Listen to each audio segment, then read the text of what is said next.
Hi guys, welcome back to the Optinverse crypto. आप सभी का फिर से वेलकम है आज की वीडियो में। आज हम क्विक अपडेट में आप लोग को बीटीसी का आउटलुक दिखाने वाले हैं, जो कि मुझे पर्सनली लग रहा है बेरिश।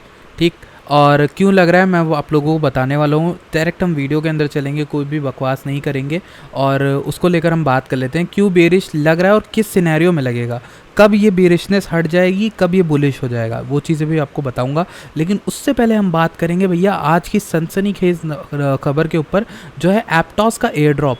एप्टॉस का एयर ड्रॉप ने पूरी तरफ से सनसनी मचा दी है। आप ट्विटर पे जाओगे तो लगभग 1-1.5 लाख 2.5 लाख से ज़्यादा ट्वीट्स हो रखे हैं। तो आखिर है क्या ये एप्टॉस?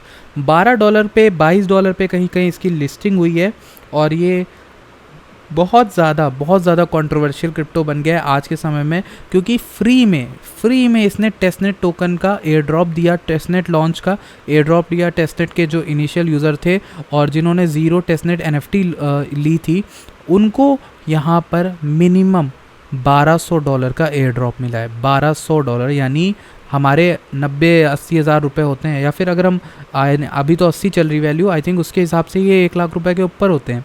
तो एप्टॉस आखिर है क्या, इसके बारे में बात करना तो बनता है भाई। क्रिप्टो में हम हैं तो हम इसके बारे में बात नहीं करेंगे तो कब करेंगे। एप्टॉस ने एयर ड्रॉप किया है 1000 कितने लोगों को टोटल किया है? 1 लाख लोगों को मिला है।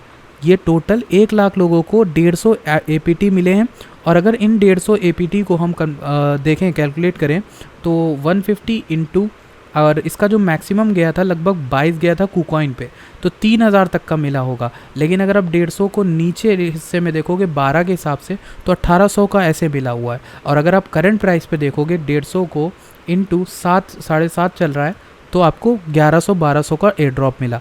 तो फ्री में ये मनी आखिर कैसे मिलता है इसके बारे में बात करेंगे, लेकिन पहले बिटकॉइन को देख लेते हैं। चलिए पहले इस चीज़ के बारे में समझा देता हूँ। एप्टॉस एक टोकन है जो यहाँ पर मूव बेस्ड है, यानी इसकी वेबसाइट पर जब आप जाओगे तो आपको यहाँ पर समझ में आ जाएगा कि समझाया गया बहुत सही से कि स्केलेबल वेब3 इंफ्रास्ट्रक्चर बनाया जा रहा है और ये एक लेयर 1 सोल्यूशन बनाया जा रहा है। मतलब लेयर 1 ही है ये पूरी तरह से, building a layer for everyone. और यहाँ पर पूरी तरह से समझाया है कैसे नोड रन करते हैं, किस तरह से काम करता है। अब आप कहोगे यार एयर ड्रॉप मिला किनको है और क्यों मिला है एयर ड्रॉप, तो वो समझा देता हूँ। देखो, एयर ड्रॉप मिलता उनको है जो इस मतलब प्रोटोकॉल को बहुत पहले आकर यूज़ करके चले गए। यानी मान लीजिए ये कंपनी काम कर रही थी और स्टार्ट करा था इन्होंने, कुछ लोगों की नज़र में ये प्रोजेक्ट आ गया, जिनके में नए समय पर ये प्रोजेक्ट आ गया, उन्होंने इसके साथ काम करना स्टार्ट किया, यानी इसका यूज़ करना स्टार्ट किया। मान लीजिए आपको कुछ भी करना हो, मान लीजिए आपने NFT क्लेम करी हो, आपने कुछ भी किया हो, तो आपको यहाँ पर माना जाएगा कि आपने इनकी टीम को सपोर्ट किया उस टाइम में जब इनको कोई नहीं जानता।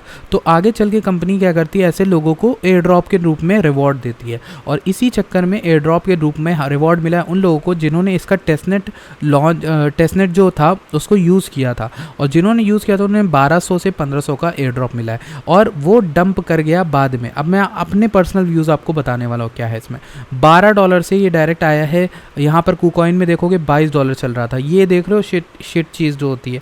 पहले तो मैं ये कहूँगा कि प्रोजेक्ट ठीक ठाक लग रहा है, ज़्यादा कुछ खास नहीं है, लेकिन इसकी फंडिंग जो है वो बहुत अच्छी थी। अगर आप यहाँ पर बात करोगे, एंडरसन हॉरोविट्ज ने यहाँ पर $150 मिलियन इसने जुलाई में लिया था, और इसके पीछे बहुत बड़े बड़े फर्म्स का जो है नाम आ रहा है। लेकिन जो इसका टोटल यहाँ पर मार्केट कैप है, जो गौर देने वाली बात है, वो 998 मिलियन या 990 मिलियन के अराउंड है, और जो वॉल्यूम है वो 1.6 बिलियन है, जो कंसर्निंग हो जाता है। मतलब जितना इसमें वैल्यू नहीं है उससे ज़्यादा लोग इसको खाली ट्रेडिंग के लिए यूज़ कर रहे हैं। समझ रहे हो आप बात? तो ये चीज़ ना कंसर्निंग हो जाती है। इसको देख के ध्यान में रखना और इससे दूर रहना। अभी बाय सेल मत करो, कुछ दिन जब भी कोई भी चीज़ लिस्ट हुआ करे तो उसके लिए वेट कर लिया करो, क्योंकि बहुत से लोग को इसका वो मिला है रिवॉर्ड, तो वो डंप करेंगे अपने टोकन को। डंप यानी सेल करके भागेंगे उनको। तो आपको रातों रात अगर 1 लाख रुपए मिल जाए तो आप क्या करोगे? आप वो 1 लाख पाना चाहोगे ना जल्द से जल्द, क्योंकि आपको नहीं चाहिए कि वो सपने की तरह आए और चले गए एक ही दिन में। तो ये चीज़ नहीं चाहता कोई भी। तो इस चक्कर में ये ड्रॉप डंप भी हुआ अच्छा खासा, आधा लगभग गिर गया। तो ये एप्टॉस की बात होगी। अभी मैंने आपको बोल दिया सतर्क रहना है, इस पर ज़्यादा इन्वेस्ट नहीं करना है। छोटा मोटा अमाउंट भले लगा के देख लो, पर नहीं बड़ा अमाउंट नहीं डालना है। बात करते हैं हम लोग ग्लोबल मार्केट की। तो S&P जो है वो यहाँ पर बाउंस मारता हुआ दिखा हमें ग्रीनरी में।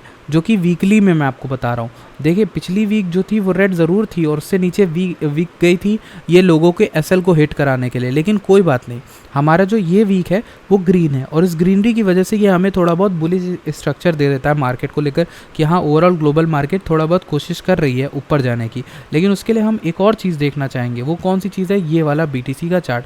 जब हम इस बीटीसी के चार्ट को देखते हैं डेली में तो आपको यहाँ पर दिखेगा कि एक ट्रेंड लाइन है जिसको फॉलो हो रही है, जिसके बारे में कई बार मैंने आपको बताया था। इस ट्रेंड लाइन के ऊपर का जो क्लोजिंग होगी वो बुलिश होगी। क्लोजिंग ऊपर हुई, लेकिन जैसा मैंने आपको बताया कि आपने 2 या 3 कैंडल को वेट करना है जो क्लोजिंग ऊपर ही कर दे। लेकिन क्लोजिंग ऊपर होने के बाद हम दोबारा नीचे आते हैं, फिर से इस समय हम इस ट्रेंड लाइन के नीचे ही हैं। ये ट्रेंड लाइन बहुत इंपॉर्टेंट ट्रेंड लाइन है जिसको बहुत समय से लोग देखते आ रहे हैं और इस जगह पर प्राइस का एक ही रेंज में फंसना बहुत इंपॉर्टेंट है। पहली चीज़ तो वही हमें ये बताता है कि एक और लेग हमें मिल सकता है। बेरिश होने का मतलब ये नहीं है कि मैं आपसे कह रहा हूँ 13,000 14,000 अभी चले जाएं। मैं ये कह रहा हूँ कि हो सकता है मैं डंप 5-6% 2-3% का मिले, शॉर्ट में ये डंप हमें मिल सकता है, नीचे तक का मान लो 18,600 दोबारा मिले या फिर 18,900 मिले, तो ऐसा कुछ डंप हमें देखने को मिल सकता है क्योंकि मार्केट जो है वो एग्जैक्टली 19 से 20 के बीच में फंसी हुई बहुत दिन से।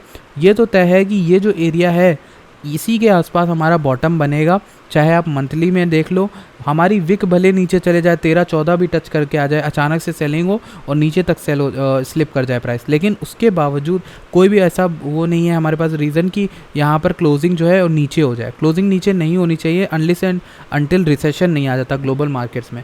बट आई थिंक कि सब कुछ मार्केट रिकवर कर जाएंगी सूनर और लेटर और आपको ऊपर ही जाना है। तो इस ऐसे समय पे आप टोकन्स कौन से ले सकते हो, बीटीसी की जो हालत मैंने आपको बताई वो आप समझ गए हो। क्या कर सकते हो कि आप देखो ये डेली में मुझे बेयरिश लग रहा है मेरे पर्सनल व्यू में, और ये अगर यहाँ तक आता है 18,600 तक का तो आप पोजीशन रख सकते हो मे बी। अब बात करता हूँ ऐसे टाइम में इथेरियम क्या कर सकता है। इथेरियम का मैंने आपको एक चीज़ बता रखी है, ये जो एरिया है ना ये रेजिस्टेंस है इथेरियम का, ठीक, पर्पल बैंड वाला, और पर्पल से एग्जैक्टली नीचे आया। अब शॉर्ट टर्म में लोकल सपोर्ट ये वाला है जो ऑरेंज येलो है, इसको मैं खींच दूँ तो आप देखो एग्जैक्टली हम वहीं पर सपोर्ट भी ले रहे हैं। अब ये डेली का है, ठीक है चार्ट, तो डेली में अगर यहाँ से बाउंस बनता है तो यहाँ तक का 1323 तक लेना, 1295 से 1323 के बीच में फंस सकते हो।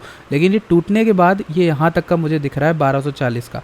वैसे तो ये भी लोकल सपोर्ट है ये वाला आपका, ये अगर देखो 1270-76 के अराउंड, बट मेरे ख्याल से बढ़िया सपोर्ट ये आपका 1240 वाला, जिसको अब मैं ऊपर करके 1245 कुछ कर देता हूँ। तो ये हमारी इथेरियम की अपडेट हो गई। आई होप आपका सेशन आपको आज का अच्छा लगा। अगर अच्छा लगा तो ट्विटर पे फॉलो करिएगा, टेलीग्राम ज्वाइन करना मत भूलिएगा, डिस्क्रिप्शन में आपको लिंक मिलेगी। Thank you so much for joining this session. मिलते हैं आपसे नेक्स्ट वीडियो में।